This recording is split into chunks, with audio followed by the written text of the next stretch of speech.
সারাদিন রুমের মধ্যে থাকতে থাকতে কেবা জানি খিদে লাগে, খালি মনে হয় কি থই কি খাবো।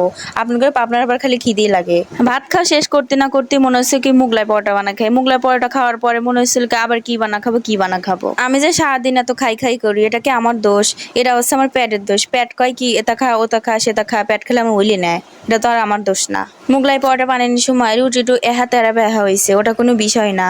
রুটি সুজাউলি পারো একই পেটে যাবি, বেহাউলি পারো একই পেটে যাবি, পেট তো আর আলাদা না। খাওয়া গেলেই হলো আমার কথা।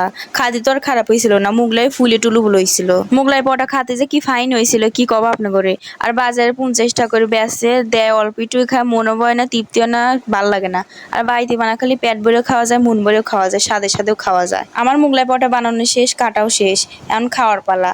খাদে যে কি ফাইন হয়েছিল কি কব আপনি করে। দেই হয়তো বা আপনারা বুঝতে পারতেছেন যে কত সুন্দর হয়েছে দেখতে, কি লোভনীয় লাগতেছে, খাতেও সেই ফাইন হয়েছিল। আমি মনে করি বাজারের থেকে মুগলাই কিনে খাওয়ার চাইতে